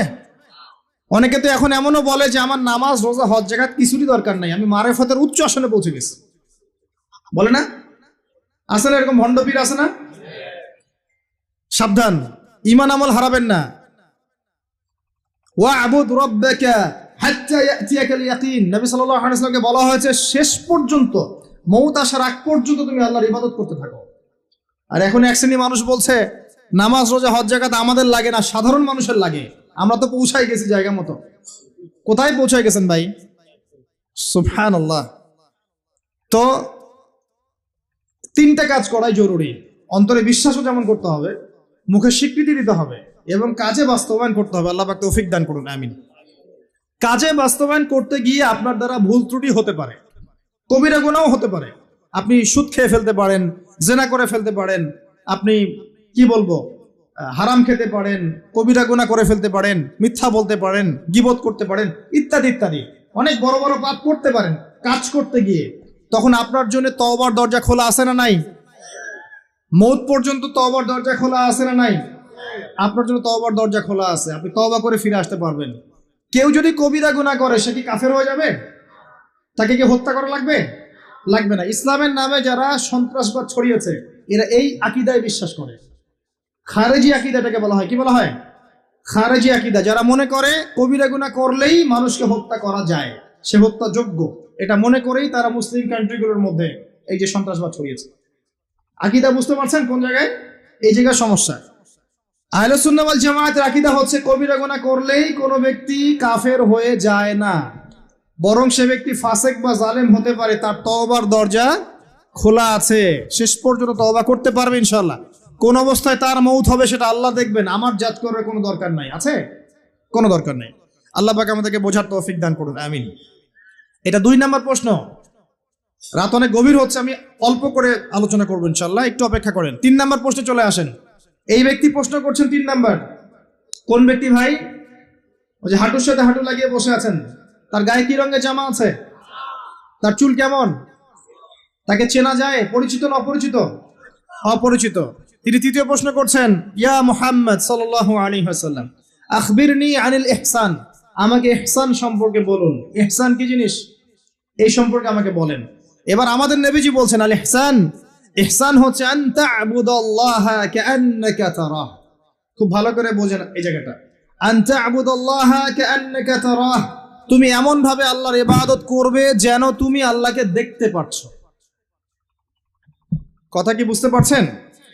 তুমি এমন ভাবে আল্লাহর ইবাদত করবে যেন তুমি আল্লাহকে দেখতে পারছো, মানে আল্লাহ কনসিয়াসনেস। আপনি নামাজ পড়ছেন, মনে মনে চিন্তা করছেন আল্লাহ আমাকে দেখছেন। আপনি ব্যবসা করতে বসেছেন, মাপছেন, ওজন দিচ্ছেন, একটু কম বেশি দেওয়ার সুযোগ আছে, কাস্টমার দেখছেন আপনাকে, কিন্তু আপনি চিন্তা করছেন আল্লাহ আমাকে দেখছেন। আপনি কি বুঝতে পারছেন কি বুঝতে আছে? আপনাকে একটা বিল পাস করতে দেওয়া হয়েছে, আপনার সুযোগ আছে এখানে দুর্নীতি করার, আপনাকে টেবিলের তল দিয়ে টাকাও দেওয়া হয়েছে, আপনি নেওয়ার আগে চিন্তা করছেন যে আল্লাহ আমাকে দেখছেন। আপনি আপনার বান্ধবীর সাথে পড়াশোনা করছেন ফ্রি মিক্সিং এ, আপনার বান্ধবী আপনাকে প্রপোজ করছে, চলো আমার সাথে একটু কফি খাও, চলো না একটু ঘুরে আসি, বান্দরবন ঘুরে আসি, চলো না একটু ঘুরে আসি। ঘুরলে কি সমস্যা? বন্ধু বান্ধব একসাথে ঘুরতেই পারে, আর আমি তো তোমাকে ভালোবাসি, তোমাকে বিয়ে করবো, সমস্যা কোথায়? তাই না ভাই? তখন আপনি চিন্তা করছেন যে আল্লাহ আমাকে দেখছে, আল্লাহ আমাকে দেখছে। আপনার সামনে সুযোগ আছে সুদের টাকা খাওয়ার, আপনি চিন্তা করছেন যে আল্লাহ আমাকে দেখছে। সামনে আপনার জমি আছে, আপনি তামাক লাগাবেন না কলা চাষ করবেন, এখন তামাক লাগাতে গিয়ে চিন্তা করছেন আল্লাহ আমাকে দেখছেন। আমি কি বোঝাতে পারছি ভাই? এইভাবে প্রতিটা কাজ করা যে আল্লাহ আমাকে দেখছেন, এই চেতনার নাম হচ্ছে ইহসান। কি নাম? এটা অনেক উচ্চ পর্যায়ে। এই পর্যায়ে গেলে মানুষ আল্লাহর মারিফত পেয়ে যায়, এই পর্যায়ে গেলে মানুষ আল্লাহকে পেয়ে যাবে ইনশাআল্লাহ তাআলা। যখন একজন মানুষ প্রতিটা কাজে ফিল করবে যে আল্লাহ আমাকে দেখছেন। এই যে আপনি রোজা রাখবেন, খাবেন না, পানাহার করবেন না, বাথরুমে গিয়ে পানি খেতে পারেন না, কেউ দেখবে? কেন খান না? কি জন্য খান না? মনে করেন না যে আল্লাহ আপনাকে দেখছেন? এইটাই হলো ইহসান, যে আপনি চিন্তা করছেন আল্লাহ আমাকে প্রতিটা কাজেই দেখছে। আপনি আল্লাহ বিরোধী কোনো কাজ করতে পারি না, আল্লাহ আমাকে দেখছেন। আমি কারোর প্রতি জুলুম করতে পারি না, আল্লাহ আমাকে দেখছেন। বোনের সম্পত্তি আত্মসাৎ করতে পারি না আমি, আল্লাহ আমাকে দেখছেন। নামাজ না পড়ে আমি বাসায় ঘুমিয়ে থাকতে পারি না, আল্লাহ আমাকে দেখছেন। যাকাত না দিয়ে আমি থাকতে পারি না, আল্লাহ আমাকে দেখছেন। রমজানের রোজা না রেখে আমি থাকতে পারবো না, আল্লাহ আমাকে দেখছেন। আমি পর্দা না করে বেহায়ের মতো চলতে পারি না, আল্লাহ আমাকে দেখছেন।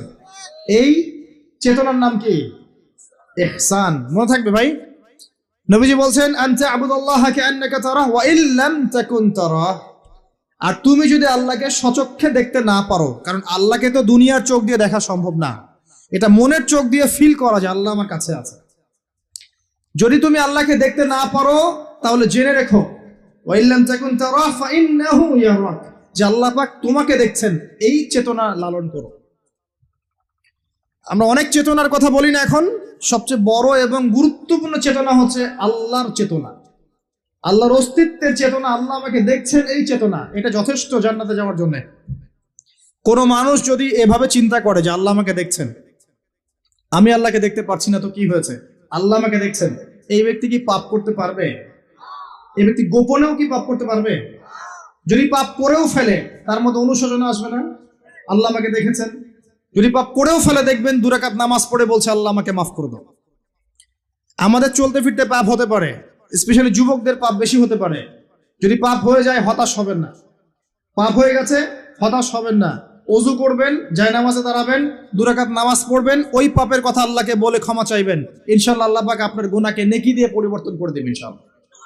যতবার পাপ হবে ততবার নামাজে দাঁড়াবেন, ততবার ওযু করবেন, ততবার 2 রাকাত নামাজ পড়বেন এবং আল্লাহর কাছে ক্ষমা চাইবেন, ইনশাআল্লাহ আল্লাহ মাফ করে দেবেন।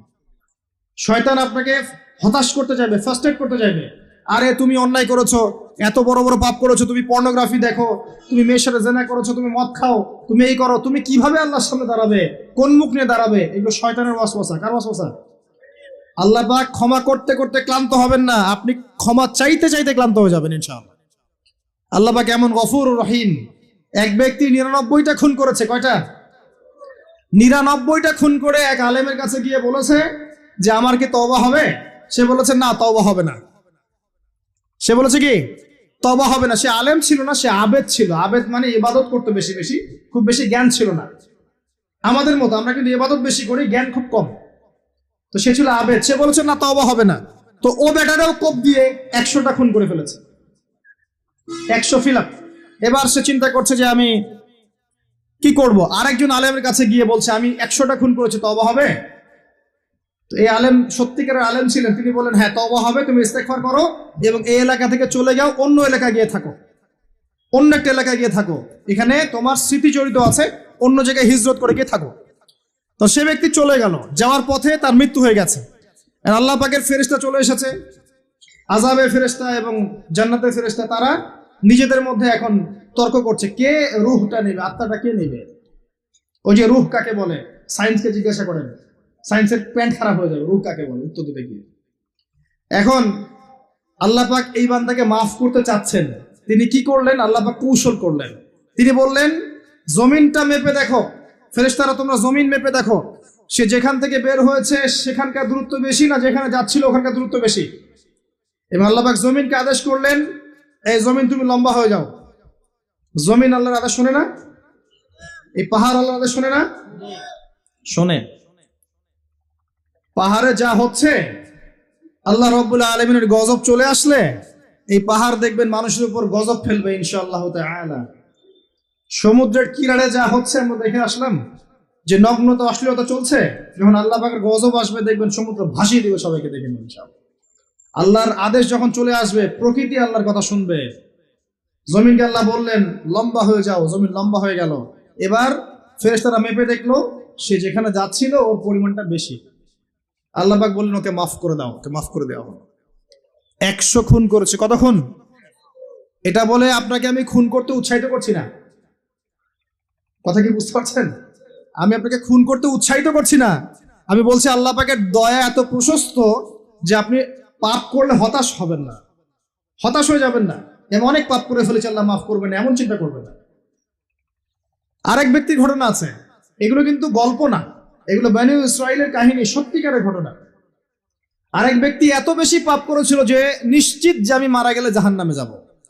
এখন সে মওতের আগে তার সন্তানদেরকে বলছে যে আমি মারা গেলে আমার লাশটাকে পুড়িয়ে ফেলবা, লাশটা পুড়িয়ে ফেলে অর্ধেক ছাই বাতাসে ভাসিয়ে দিবা, অর্ধেক ছাই সাগরে ভাসিয়ে দিবা, অর্ধেক ছাই বাতাসে উড়িয়ে দিবা, অর্ধেক ছাই সাগরে ভাসিয়ে দিবা। সন্তানরা তাই করলো।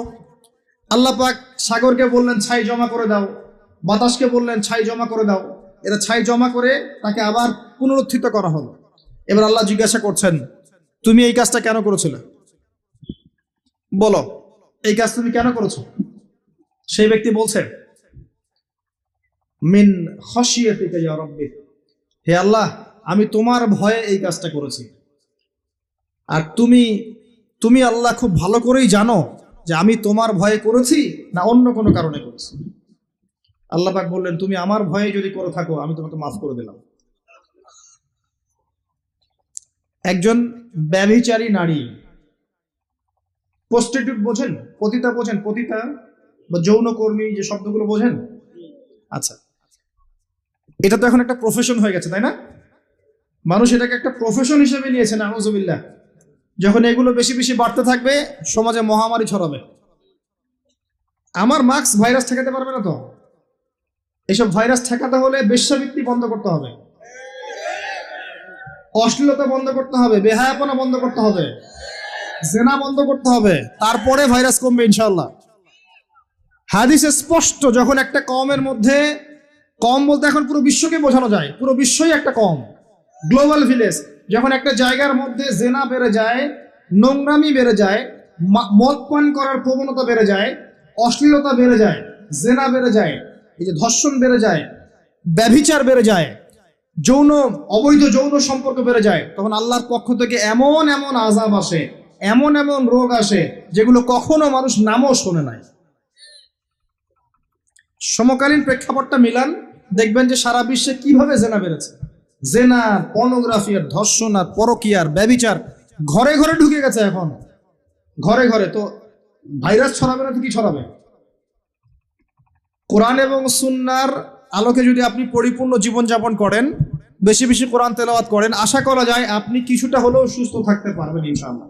তবে একটা কথা মনে রাখবেন, যখন চতুর্দিকে ফিতনা ফাসাদ এবং ফাসাদ ফিতনা এবং আল্লাহর গজব ছড়িয়ে পড়ে, তখন ভালো মানুষরাও বাঁচতে পারবে না।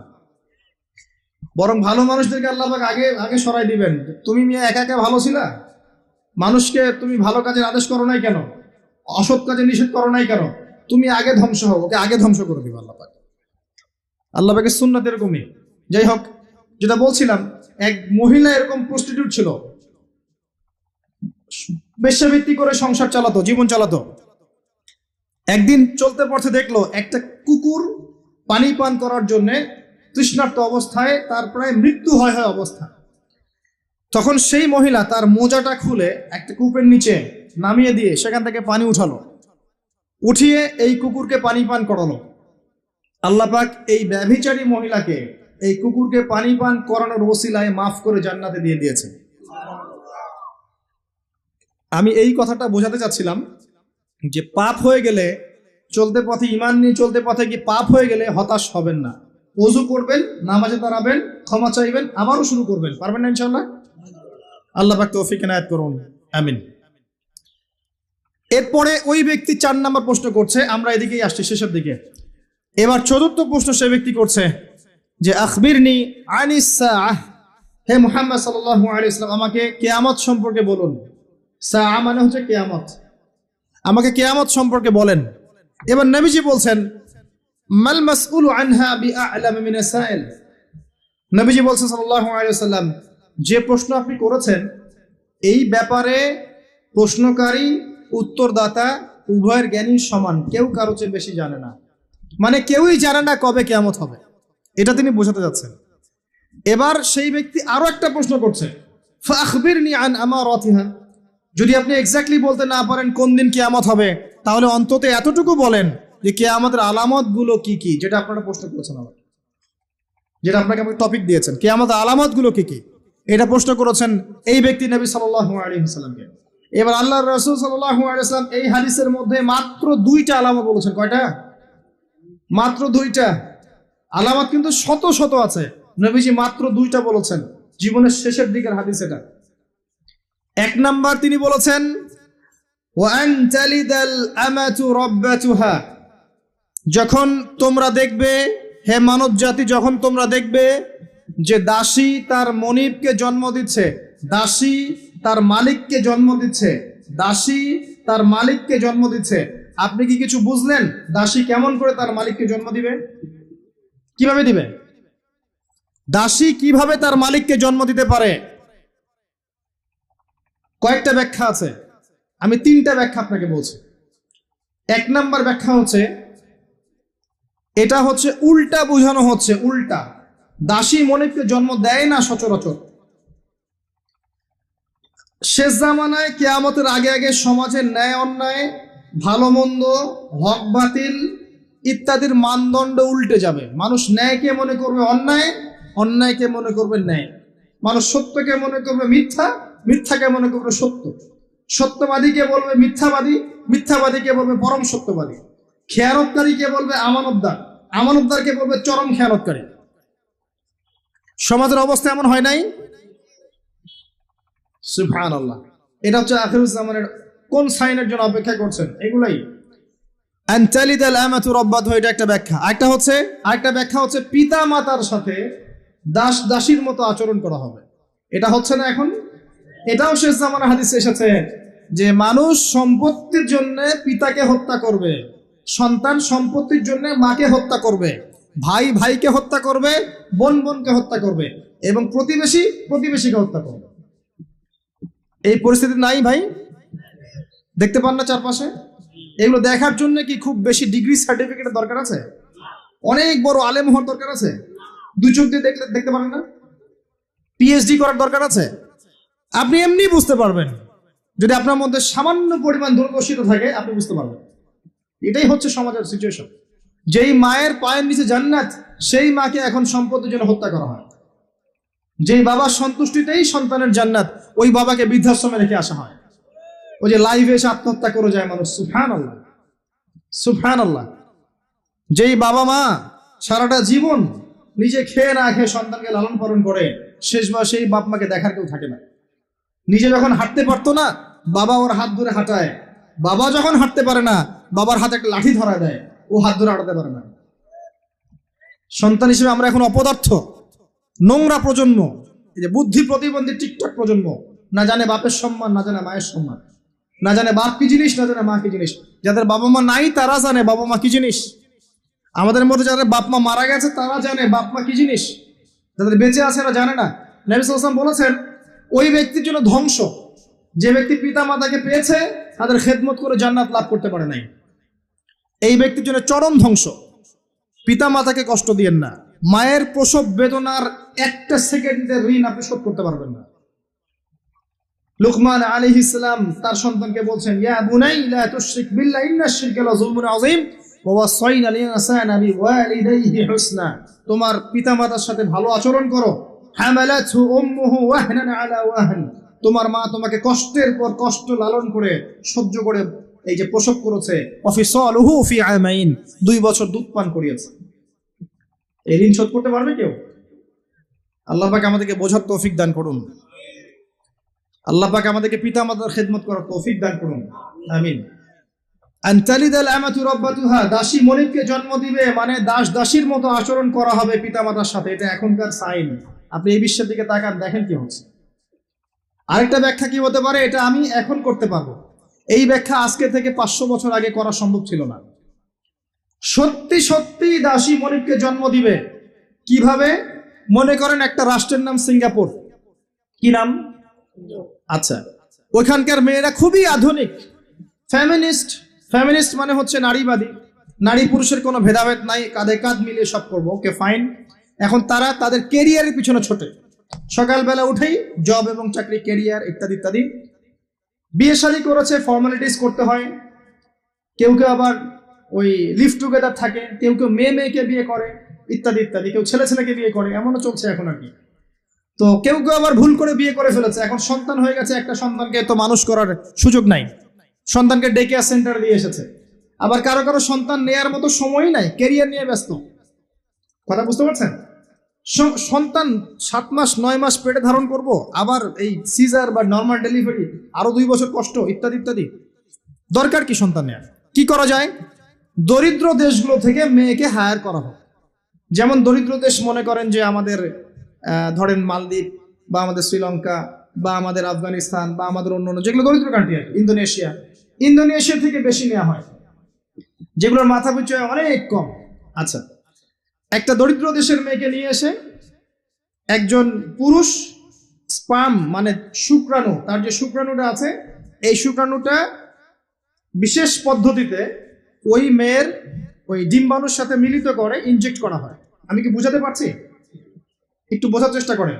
শুক্রাণুটাকে নিয়ে মেডিকেল সায়েন্সের এখন অনেক পদ্ধতি আছে, এর মধ্য দিয়ে শুক্রাণু ডিম্বাণুকে একসাথে একত্রিত করে গর্ভের মধ্যে রেখে দেওয়া হয়। এবার এখানে বাচ্চা কনসেপ্ট করে, আস্তে আস্তে আস্তে বাচ্চা বড় হচ্ছে। কার পেটে বাচ্চা বড় হচ্ছে? ওই গরিব মেয়েটা। আর শুক্রাণু কার? ওই বড় লোকের। কথা বুঝতে পারছেন কি? যার স্বামী আর স্ত্রী দুজনে ব্যস্ত, সন্তান নেওয়ার ফুরসত নাই, স্ত্রীর সন্তান নেওয়ার ফুরসত নাই, স্ত্রী ব্যস্ত ক্যারিয়ারের পেছনে, ফ্যামিলিস্ট। এবার 9 মাস এই মেয়েটাকে খুব ভালো মতো খাওয়ানো হবে, ভালো খাওয়ানো হবে, ফ্রেশ পানি খাওয়ানো হবে, ফ্রেশ খাবার, একদম তত্তাজা একটা বাচ্চা চাই। 9 মাস পরে এই মেয়ে বাচ্চা খালাস করলো, সিজার হলো বা নর্মাল ডেলিভারি হলো। আর সিজার আজকে থেকে 100-200 বছর আগে ছিল না, নতুন একটা পদ্ধতি এসেছে, পেট কাটা হবে, বাচ্চা বের করে ফেলা হবে। সুবহানাল্লাহ। মনে হয় গরু ছাগল হাঁস মুরগির বাচ্চা হয়, মানুষের বাচ্চা সিজার ছাড়া হইতে পারে না। এটা যে শেষ জামানের হাদিসে আছে, আপনাকে বললে আপনি বিশ্বাস করবেন? আখিরুজ জামান কিয়ামতের আলামতের যতগুলো হাদিস আছে, এর মধ্যে একটা এরকম হাদিস আমি পড়েছি, শেষ জামানায় মেয়েদেরকে ধরা হবে, ওদের পেট কেটে ফেলা হবে। আর কোন নিদর্শনের জন্য অপেক্ষা করছেন? শেষ জামানায় মেয়েদেরকে ধরা হবে, ধরা হবে, মেয়ে রাজি না থাকলেও বোঝানো হবে, সিজার না করলে বাচ্চা বাঁচবে না। মেয়ে রাজি না থাকলেও, পরিবার রাজি না থাকলেও বোঝানো হবে, বিজনেস, যে সিজার না করলে আপনার মেয়েকে বাঁচানো যাবে না, আপনার সন্তানকে বাঁচানো যাবে না, পরিস্থিতি খুবই খারাপ। এমন ভাবে ব্রেইন ওয়াশ করা হবে, ভয়ে বাচ্চা, মা বলবে হ্যাঁ করেন, সিজার করেন, বাবা বলবে হ্যাঁ করেন, কোনো সমস্যা নেই, জানেন। এবং এর পিছনে 1 লাখ টাকা, 2 লাখ টাকা, 5 লাখ টাকা নির্দ্বিধায় খরচ করা হবে। বিজনেস, টোটাল বিজনেস একটা। ক্রিটিক্যাল অবস্থা এক জিনিস, আর নর্মালি সবাই গণহারে সিজার করছে আরেক জিনিস। এটা টোটালি একটা ব্যবসা এবং পুরো মানব জাতিকে ধ্বংস করার প্ল্যান। এটা জুলুম, মেয়েদের একটা জুলুম। শেষ জামানে হাদিস এসেছে যে আখিরুজ জামানে মেয়েদেরকে ধরা হবে, মানে মেয়েরা ধরা দিবে না, ধরা হবে, ধরা হবে, পেট কেটে ফেলা হবে, এর ভিতরে যা আছে ওকে বের করে ফেলা হবে। স্পষ্ট টাটকা হাদিস। কেউ দলিল চাইলে আমাকে নক করেন, আমি দিব দলিল ইনশাআল্লাহ। কোন সময়ের জন্য অপেক্ষা করছেন? এই সিজারিয়ান এই ট্রেডিশনটা আজকে থেকে 50 বছর আগে ছিল। আপনার দাদিরা কি এইভাবে সন্তান জন্ম দিয়েছে? তাদের 11টা বাচ্চা হইতো, 12টা 15টা বাচ্চা হইতো, আর আমার 1-2টাতেই সিজার লাগে। গরু ছাগলের বাচ্চা হয়, আমাদের বাচ্চা হইতে পারে না? সুবহানাল্লাহ, সুবহানাল্লাহ।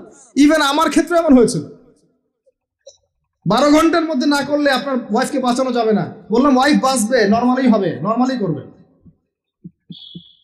আমি যাই না মাঝে দাঁড়ানো, আলটিমেটাম সময় দিচ্ছে যে সময়ের আগে হবে না, সময় এটা পার হয়ে গেলে সিরিয়াস অবস্থা, মারা যেতে পারে, মরবে না, এভাবেই হবে, করেন। এভাবেই হয়েছে,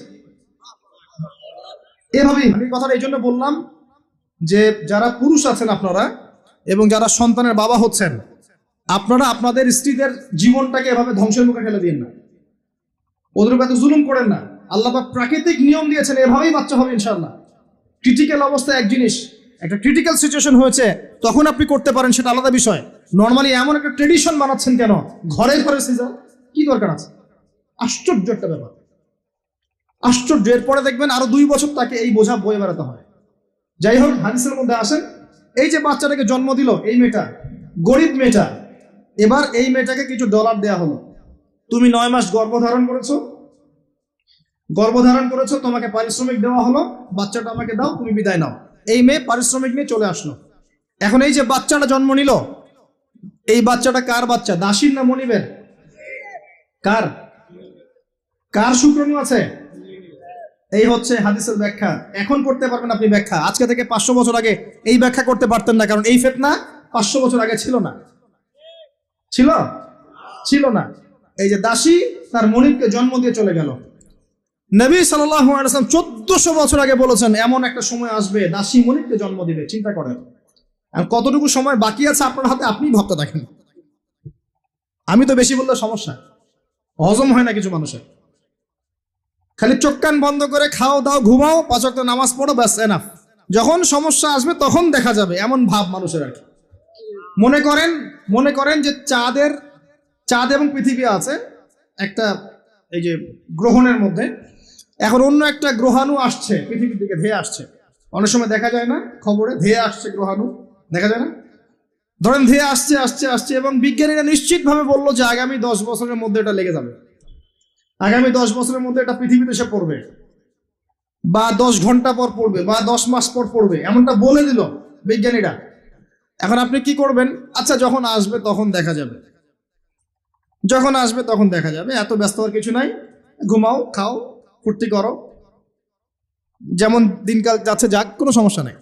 এখন আরেক দল মানুষ চিন্তা করছে ওই গ্রহাণুটাকে কিভাবে সরিয়ে দেওয়া যায়, সরিয়ে দিয়ে পৃথিবীকে কেমন করে বাঁচানো যায়।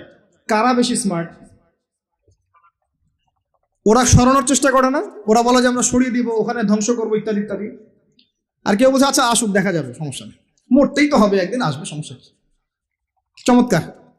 তো এই যে একটা বুদ্ধিবৃত্তিক পরাজয়, এর ফলশ্রুতিতে আগামী প্রস্তুতি নিতে পারবে না মানুষ। সাহাবায়ে কেরাম রাদিয়াল্লাহু আনহুম মসজিদে বসে একটা বিষয় নিয়ে কথা বলছেন, নবী সাল্লাল্লাহু আলাইহি ওয়াসাল্লাম পাশ দিয়ে যাচ্ছেন, জিজ্ঞাসা করলেন তোমরা কি নিয়ে কথা বলছো? সাহাবীরা বলছেন আমরা আলামাতুস সাআ নিয়ে কথা বলছি ইয়া রাসূলুল্লাহ, আমরা কিয়ামতের আলামত নিয়ে কথা বলছিলাম।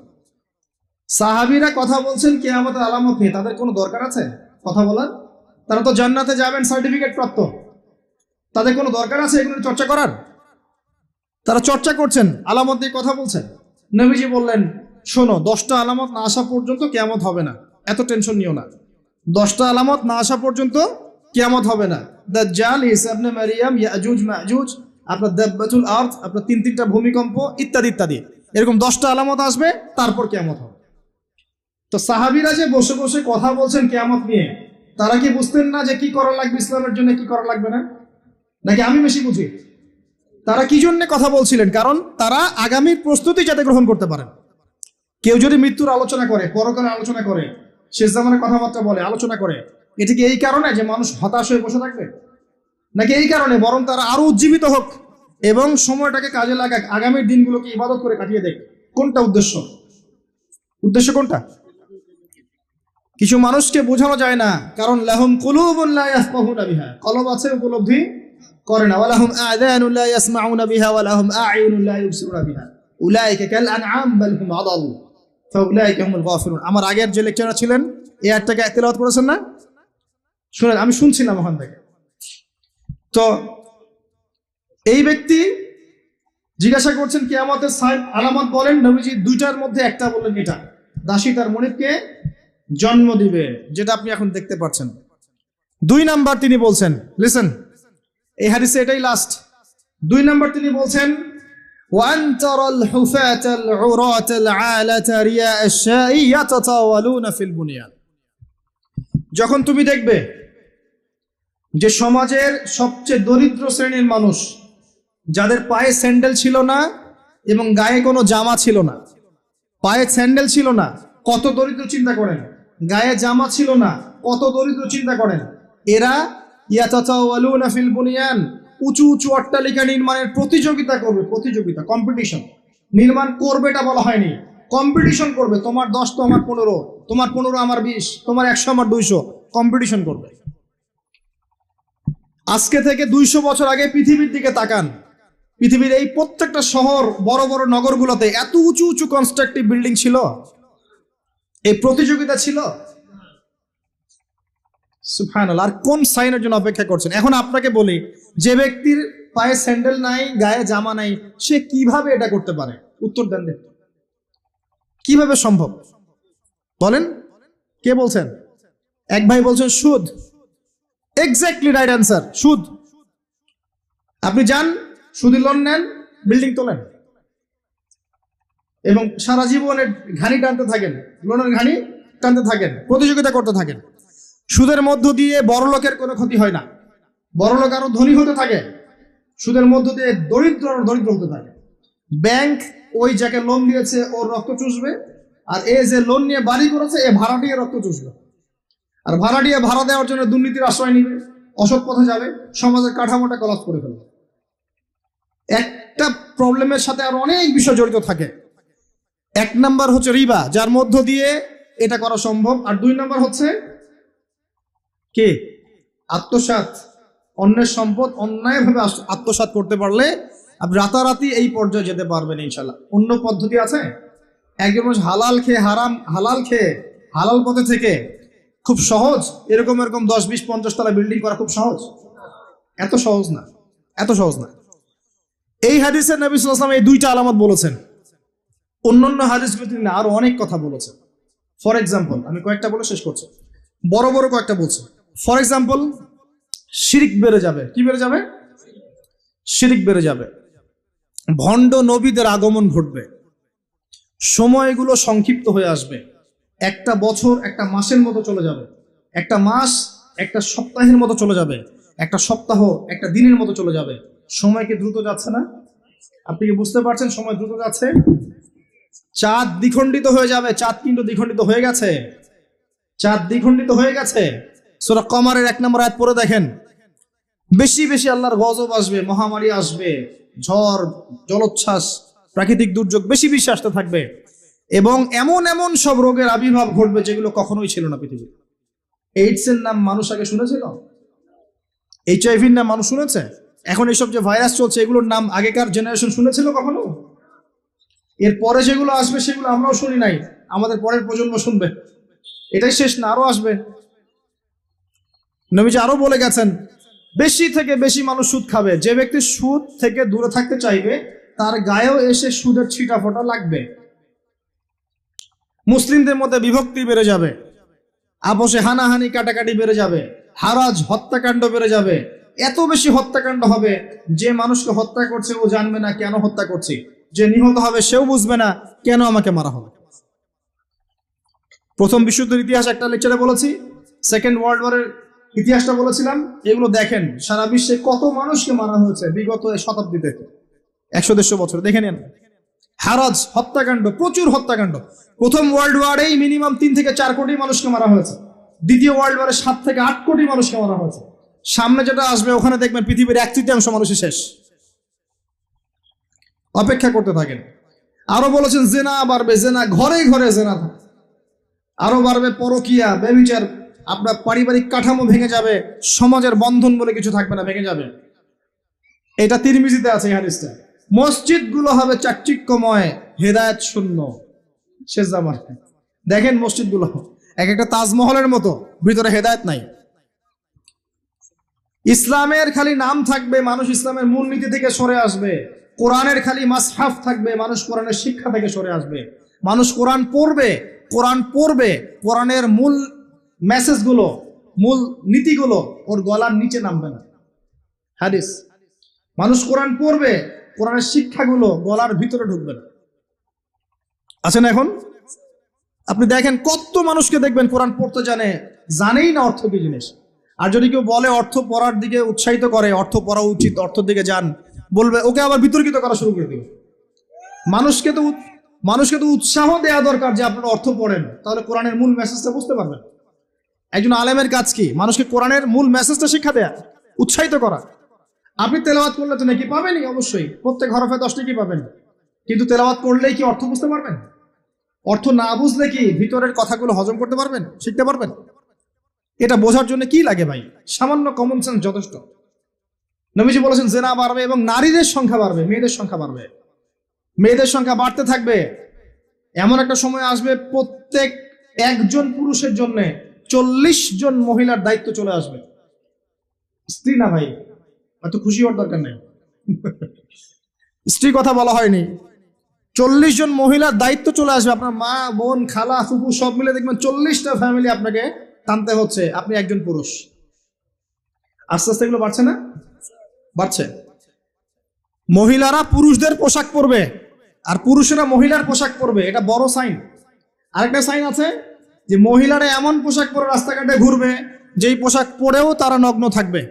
নিসাউন কাসিয়াতুন আরিয়াহ মুইলাতুন মামিলাত। আখিরুজ জামানে এক শ্রেণীর নারী বের হবে যারা পোশাক পরেও নগ্ন থাকবে, অন্যকে আকৃষ্ট করবে, অন্যর দিকে নিজেও আকৃষ্ট হবে। আপনাদের এখানে এই ট্রেডিশন নাই? বলতে থাকলে ভাই রাত শেষ হয়ে যাবে, আমি আলোচনা গুটিয়ে নেওয়ার চেষ্টা করছি। মূল কথা হচ্ছে ভাই যে আলামাতুস সাআ নিয়ে কথা বললে অনেক কথা বলা যায়। মূল বিষয়টা হচ্ছে আমাদের ইসলামের বেস, ইসলামের পিলার। মূল বিষয় হচ্ছে ঈমান, মূল বিষয় হচ্ছে ইহসান এবং আগামীর বিশ্ব সম্পর্কে সচেতনতা। যখন আমি দেখছি যে একটার পর একটা আলামত আসতেই আছে এবং যেতেই আছে, এবং এই বিশ্ব যা দেখছে আগামী বিগত বিশ্বটা দেখে নাই, তখন আমাদের উচিত প্রথমত সতর্ক হওয়া। প্রথম কাজ কি করা উচিত? সতর্ক হওয়া উচিত। তারপর তওবা করা উচিত, খালেস তওবা করে ফিরে আসা উচিত। যারা নামাজ পড়ি না, নামাজ ধরা উচিত। যারা নামাজ পড়ি, জামাতে নামাজ পড়া উচিত। আমাদের উচিত হালাল রিজিক অন্বেষণ করা। আমাদের উচিত জ্ঞান অর্জন করা, পড়াশোনা করা, কোরআন হাদিস পড়াশোনা করা, গবেষণা করা, স্টাডি করা এবং সন্তানদেরকে এগুলো শেখানো। আমাদের উচিত মানব সেবায় কাজ করা, উচিত আদর্শ পরিবার গঠন করার চেষ্টা করা, যুব সমাজকে দিনের ভালো ভালো কথাগুলো বলা, ওদেরকে হারাম পথ থেকে ফিরিয়ে আনার চেষ্টা করা, মা বোনদেরকে পর্দা রাখার চেষ্টা করা, এবং আমাদের কাছে যতটুকু সামর্থ্য আছে আমাদের জানমাল, সময়, শ্রম, কথা, আমাদের কলম ইত্যাদি, এগুলোকে দিয়ে দিন ইসলামের খেদমত করার চেষ্টা করা, যাতে আগামী দিনে যে বিশ্বটা আসবে ওই বিশ্বে আমাদের সন্তানরা ইসলাম নিয়ে বাঁচতে পারে। এটাই তো হওয়া উচিত। এর চেয়ে বেশি আমাদের কি করার আছে? আল্লাহ পাক আমাদের সবাইকে ইসলামের এই কাজগুলোকে করার তৌফিক দান করুন এবং আখিরুজ জামান সম্পর্কে সচেতন থাকার তৌফিক দান করুন। এবার এই ব্যক্তি চলে যাচ্ছেন, শেষ করি। কোন ব্যক্তি ভাই? সাদা ব্যক্তি, হ্যাঁ। এই ব্যক্তি চলে যাচ্ছেন আর উমর রাদিয়াল্লাহু আনহু পাশে বসে আছেন। তিনি বলছেন ফালাবিস্তু মালিয়ান, আমি চুপচাপ বসে থাকলাম। এই ব্যক্তি উঠে চলে গেল। সাহাবায়ে কেরাম বসে থাকলাম চুপচাপ, যেন গাধের মধ্যে পাখি বসে আছে। এবার নবী সাল্লাল্লাহু আলাইহি ওয়াসাল্লাম কিছুক্ষণ চুপচাপ বসে থাকলেন, মাথা নিচু করে। এবার তিনি বললেন, ইয়া ওমর, হে ওমর, আতাদরি মান সাইল, তুমি কি জানো এই যে ব্যক্তি প্রশ্ন করতে এসেছিল, এই ব্যক্তি কে ছিল? ওমর, তুমি কি জানো? ওমর ইবনে খাত্তাব বলছেন, আল্লাহু ওয়া রাসূলুহু আ'লাম, আল্লাহ এবং তার রাসূল ভালো জানেন কে ছিল, আমি তো জানি না। তখন নবী সাল্লাল্লাহু আলাইহি ওয়াসাল্লাম বলছেন, ইন্নাহু জিবরিল, এই ব্যক্তি ছিল জিবরাইল আলাইহিস সালাম। সুবহানাল্লাহ। আতাকুম ইউআল্লিমুকুম দীনাকুম, তিনি এসেছিলেন তোমাদেরকে তোমাদের দ্বীন ইসলাম শেখাতে। কি জন্য এসেছিলেন? প্রশ্নোত্তরের মাধ্যমে তোমাদেরকে তোমাদের দ্বীন ইসলাম শেখাতে এসেছেন। জিবরাইল আলাইহিস সালাম মাটিতে এসেছেন, মানুষের রূপ ধরে। পৃথিবীতে ইতিহাসে একবারই তিনি জনসমক্ষে এসেছেন, সবার সামনে মানুষের রূপ ধরে। অন্য সময় জনসমক্ষে আসেন নাই। নবী সাল্লাল্লাহু আলাইহি ওয়াসাল্লামের কাছে একা একা এসেছেন, কিন্তু সবার সামনে পাবলিকলি একবার এসেছেন। এই হাদিসে এই হাদিসটার নাম হাদিসে জিবরিল, মিশকাতে আছে, সহিহ মুসলিমের মধ্যেও আছে, 2 নম্বর এবং 9 নম্বর হাদিস, দেখে নিয়েন। তোমাদেরকে তোমাদের দিন শেখাতে এসেছেন, তাহলে দিনের মধ্যে মূল বিষয়গুলো কি? 1 নম্বর ইসলামের পিলার কি কি, 2 নম্বর ইমানের পিলারগুলো কি কি, 3 নম্বর ইহসান কি জিনিস, এবং 4 নম্বর শেষ জামানা সম্পর্কে সচেতনতা। এগুলো কি ইসলামের অংশ না? তোমাদেরকে তোমাদের দিন শেখাতে এসেছেন। 4টা প্রশ্নকে আপনি যদি পার্সেন্টেজ করেন, এক একটা প্রশ্ন হচ্ছে 25% করে, তাই না? 100%-এর 25% করে। তার মানে শেষ জামানা সম্পর্কে সচেতন থাকাটা আপনার দিনের মধ্যে 25%। আল্লাহ পাক আমাদেরকে সচেতন হওয়ার তৌফিক দান করুন। আমরা দোয়া করি আল্লাহ পাক আমাদের সবাইকে দিনের সঠিক জ্ঞান অর্জন করার তৌফিক দান করুন, ইসলামের মূল বিষয়গুলোকে মেনে চলার তৌফিক দান করুন, ইসলামের দাওয়াত মানুষের কাছে পৌঁছানোর তৌফিক দান করুন। আল্লাহ পাক আমাদেরকে পরিপূর্ণ মুমিন বানিয়ে দেখ, ইমানদার বানিয়ে দেখ। আল্লাহ পাক আমাদেরকে ইহসান দান করুন, যেন আমরা প্রত্যেকটা মুহূর্তে সচেতন থাকতে পারি আল্লাহ আমাকে দেখছেন। আল্লাহ পাক শেষ জামানার এই ফিতনাময় পরিবেশে ঈমান আমল নিয়ে চলার জন্য আমাদেরকে জ্ঞান, আমাদেরকে আমল, আদর্শ পরিবার, হালাল রিজিক এবং তাসকি, আত্মশুদ্ধি আল্লাহ পাক আমাদেরকে দান করুন। আমিন। আকুলু কওলি হাযা আস্তাগফিরুল্লাহ লি ওয়া লাকুম ওয়া লিসাইল মুসলিমিন। বারাকাল্লাহু লানা ওয়া লাকুম বিল আয়াতিল হাকিম। ইন্নাহু তাআলা জাওয়াদুন কারীম ওয়া রাউফুর রহিম।